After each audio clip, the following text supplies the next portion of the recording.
اللہ اللہ اللہ اللہ۔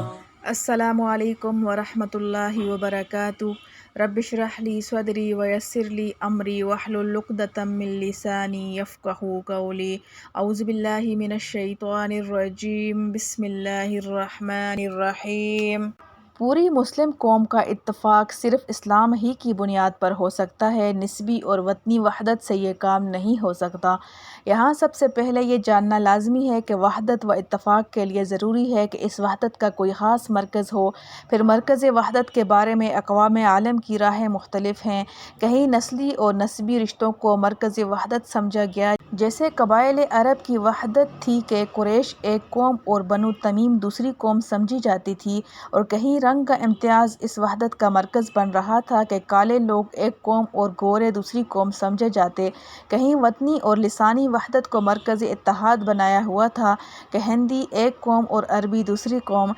کہیں آبائی رسوم و رواج کو مرکز وحدت بنایا گیا تھا کہ جو ان رسوم کے پابند ہیں وہ ایک قوم اور جو ان کے پابند نہیں وہ دوسری قوم، جیسے ہندوستان کے ہندو اور آریہ سماج وغیرہ۔ قرآن کریم نے ان سب کو چھوڑ کر مرکز وحدت حبل اللہ قرآن کریم کو یعنی اللہ تعالیٰ کے بھیجے ہوئے نظام محکم کو قرار دیا، اور دو ٹوک فیصلہ کر دیا کہ مومن ایک قوم ہے جو حبل اللہ سے وابستہ ہے، اور کافر دوسری قوم جو اس حبل متین سے وابستہ نہیں۔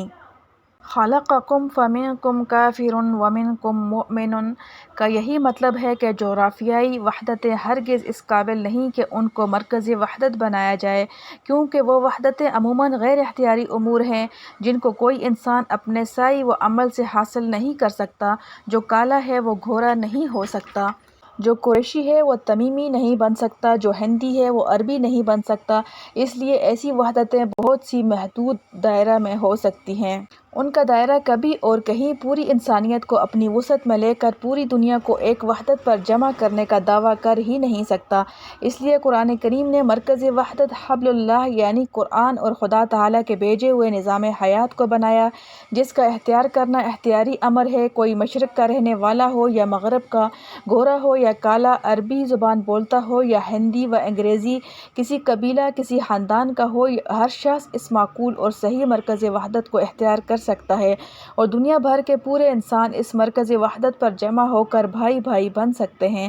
اور اگر وہ آبائی رسم و رواج سے ذرا بلند ہو کر غور کریں تو ان کو اس کے سوا کوئی معقول اور صحیح راہ نہ ملے گی کہ خدا تعالیٰ کے بھیجے ہوئے نظام کو پہچانیں اور اس کا اتباع کر کے حبل اللہ کو مضبوطی سے تھام لیں، جس کا نتیجہ ایک طرف یہ ہوگا کہ پوری انسانیت ایک مضبوط و مستحکم وحدت سے مربوط ہو جائے گی۔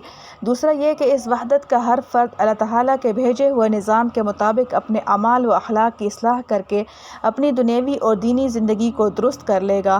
یہ حکیمانہ اصول ہے جس کو لے کر ایک مسلمان ساری دنیا کی اقوام کو للکار سکتا ہے کہ یہی راستہ صحیح ہے، اس طرف آؤ، اور مسلمان اس پر جتنا بھی فخر کریں بجا ہے۔ لیکن افسوس ہے کہ یورپ والوں کی گہری سازش جو اسلامی وحدت کو پارا پارا کرنے کے لیے صدیوں سے چل رہی ہے، وہ خود اسلام کے دعوے داروں میں کامیاب ہو گئی۔ اب امت اسلامیہ کی وحدت عربی، مصری، ہندی، سندھی میں بٹ کر پارا پارا ہو گئی۔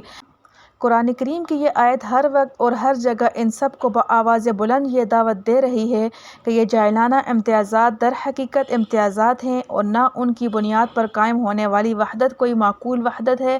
اس لیے اعتصام بحبل اللہ کی وحدت اختیار کریں جس نے ان کو پہلے بھی ساری دنیا میں غالب اور فائق اور سر بلند بنایا، اور اگر پھر ان کی قسمت میں کوئی خیر مقدر ہے تو وہ اسی راستہ سے مل سکتی ہے۔ الغرض اس آیت میں مسلمانوں کو دو ہدایتیں دی گئی ہیں۔ اول یہ کہ اللہ تعالیٰ کے بھیجے ہوئے نظام حیات کے پابند ہو جائیں، دوسرے یہ کہ سب مل کر مضبوطی کے ساتھ تھام لیں تاکہ ملت اسلامی کا شیرازہ خود بخود منظم ہو جائے، جیسا کہ اسلام کے قرون اولیٰ میں اس کا مشاہدہ ہو چکا ہے۔ مسلمانوں میں اتفاق کے ایجابی پہلو کی وضاحت کے بعد فرمایا وَلَا تَفَرَّقُوا، باہم نہ اتفاقی نہ کرو۔ قرآن حکیم کا یہ حکیمانہ انداز ہے کہ وہ جہاں ایجابی پہلو واضح کرتا ہے وہیں سلبی پہلو بھی مخالف چیزوں سے منع فرماتا ہے۔ چنانچہ ایک دوسری آیت میں ارشاد فرمایا وَأَنَّ هَٰذَا صِرَاطِي مُسْتَقِيمًا فَاتَّبِعُوهُ وَلَا تَتَّبِعُوا السُّبُلَ يتفرق بكم عن سبيله۔ اس آیت میں بھی صراط مستقیم پر قائم رہنے کی تلقین ہے اور اپنی خواہشات کے زیر اثر خود ساختہ راستوں پر چلنے کی ممانعت۔ نااتفاقی کسی قوم کی ہلاکت کا سب سے پہلا اور آخری سبب ہے، اس لیے قرآن حکیم نے بار بار مختلف اسالیب میں اس کی ممانعت فرمائی ہے۔ ایک دوسری آیت میں فرمایا ان الذین فرقوا دینہم وکانوا شیعا لست منہم فی شیء، یعنی جن لوگوں نے اپنے دین میں تفرقے ڈالے اور مختلف پارٹیوں میں تقسیم ہو گئے، آپ صلی اللہ علیہ وسلم کا ان سے کوئی تعلق اور کوئی واسطہ نہیں۔ علاوہ ازیں انبیاء علیہم السلام کی امتوں کے واقعات کو نقل فرمایا کہ کس طرح وہ امتیں باہمی اختلاف و شقاق کے باعث مقصد حیات سے منحرف ہو کر دنیا و آخرت کی رسوائیوں میں مبتلا ہو چکی ہیں۔ حضور اکرم صلی اللہ علیہ وسلم نے ارشاد فرمایا کہ اللہ تعالیٰ نے تمہارے لیے 3 چیزوں کو پسند فرمایا ہے اور 3 چیزوں کو ناپسند۔ پسندیدہ چیزیں یہ ہیں، اول یہ کہ تم عبادت اللہ تعالیٰ کے لیے کرو اور اس کے ساتھ کسی کو شریک نہ ٹھہراؤ، دوم یہ کہ اللہ تعالیٰ کی کتاب کو مضبوطی سے تھامو اور نا اتفاقی سے بچو، سوم یہ کہ اپنے حکام اور اولو الامر کے حق میں خیر خواہی کا جذبہ رکھو، اور 3 چیزیں یہ ہیں جن سے اللہ تعالیٰ ناراض ہوتے ہیں، وہ یہ ہیں: نمبر 1 بے ضرورت قیل و قال اور بحث و مباحثہ، نمبر 2 بلا ضرورت کسی سے سوال کرنا، نمبر 3 اضاعت مال۔ ابن کثیر عن ابن حریرہ رضی اللہ تعالیٰ عنہ۔ اب سوال یہ رہ جاتا ہے کہ کیا ہر اختلاف مذموم ہے یا کوئی اختلاف غیر مذموم بھی ہے؟ جواب یہ ہے کہ ہر اختلاف مذموم نہیں ہے، بلکہ مذموم وہ اختلاف ہے کہ جس میں اپنی اہواء اور خواہشات کی بنا پر قرآن سے دور رہ کر سوچا جائے، لیکن اگر قرآن پر مجتمع رہتے ہوئے اور حضور اکرم صلی اللہ علیہ وسلم کی تشریح و تفصیل کو قبول کرتے ہوئے اپنی فطری استعداد اور دماغی صلاحیتوں کی بنا پر فروع میں اختلاف کیا جائے تو یہ اختلاف فطری ہے اور اسلام اس سے منع نہیں کرتا۔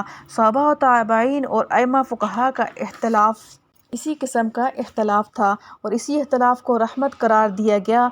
ہاں، اگر انہی فروعی بحثوں کو اصل دین قرار دیا جائے اور ان میں اختلاف کو جنگ و جدل اور سب و شتم کا ذریعہ بنا لیا جائے تو یہ بھی مذموم ہے۔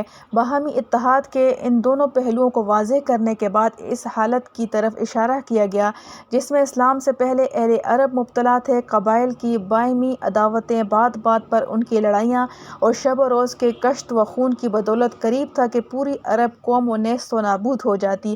اس آگ میں جل مرنے سے اگر کسی چیز نے انہیں بچایا تو وہ یہی نعمت اسلام تھی، چنانچہ فرمایا گیا وَاذْكُرُوا نِعْمَتَ اللَّهِ عَلَيْكُمْ إِذْ كُنْتُمْ أَعْدَاءً فَأَلَّفَ بَيْنَ قُلُوبِكُمْ فَأَصْبَحْتُمْ بِنِعْمَتِهِ إِخْوَانًا وَكُنْتُمْ عَلَى شَفَا حُفْرَةٍ مِّنَ النَّارِ فَأَنقَذَكُم مِّنْهَا۔ یعنی اللہ کا یہ انعام اپنے اوپر یاد رکھو، جب تم باہم دشمن تھے تو اس نے تمہارے قلوب میں الفت ڈال دی، سو تم اس کے انعام سے آپس میں بھائی بھائی بن گئے، اور تم دوزخ کے گھڑے کے کنارے پر تھے سو اس نے تمہیں اس سے بچا لیا۔ یعنی صدیوں کی عداوتیں اور کینے نکال کر خدا تعالیٰ نے اسلام اور نبی کریم صلی اللہ علیہ وسلم کی برکت سے بھائی بھائی بنا دیا، جس سے تمہارے دین و دنیا درست ہو گئے اور ایسی دوستی قائم ہو گئی جسے دیکھ کر تمہارے دشمن مرعوب ہوئے، اور یہ برادرانہ اتحاد خدا کی اتنی بڑی نعمت ہے جو روئے زمین کا خزانہ خرچ کر کے بھی میسر نہ آ سکتی تھی۔ واقعہ شان نزول میں شریر لوگوں نے جو اوس و خزرج کے قبیلوں کو پچھلی جنگ یاد دلا کر فساد برپا کرنا چاہا تھا، آیت مذکورہ میں اس کا مکمل علاج ہو گیا، نتائج اور بذریعہ اسلام ان سے رہائی کا بیان فرما دیا۔ مسلمانوں کا باہمی اتحاد اللہ تعالیٰ کی اطاعت پر موقوف ہے۔ قرآن کریم کے اس ارشاد سے ایک اور حقیقت کا انکشاف ہوا، وہ یہ کہ دلوں کا مالک در حقیقت اللہ جل شانہ ہے۔ دلوں کے اندر محبت یا نفرت پیدا کرنا اسی کا کام ہے۔ کسی جماعت کے قلوب میں باہمی محبت و مودت پیدا کرنا خالص انعام خداوندی ہے، اور یہ بھی ظاہر ہے کہ اللہ تعالیٰ کا انعام صرف اس کی اطاعت و فرمانبرداری ہی سے حاصل ہو سکتا ہے، معصیت و نافرمانی کے ساتھ یہ انعام نہیں مل سکتا۔ اس کا نتیجہ یہ بھی ہوا کہ اگر مسلمان مستحکم تنظیم و اتحاد چاہتے ہیں تو اس کا ذریعہ فقط یہ ہے کہ اللہ تعالیٰ کی اطاعت و فرمانبرداری کو اپنا شعار بنا لیں۔ اسی طرح اشارہ کرنے کے لیے آیت کے آخر میں ارشاد فرمایا ہے کہ کذالک یبین اللہ لکم آیاتہ لعلکم تہتدون، یعنی اسی طرح اللہ تعالیٰ تم لوگوں کے لیے حقائق واضح کر کے بیان فرماتے ہیں تاکہ تم لوگ صحیح راہ پر رہو۔ الحمد لله حمدا كثيرا طيبا مباركا فيه كما يحب ربنا ويرضى. ربنا ظلمنا أنفسنا وإن لم تغفر لنا وترحمنا لنكونن من الخاسرين. ربنا اغفر لنا ذنوبنا وكفر عنا سيئاتنا وتوفنا مع الأبرار.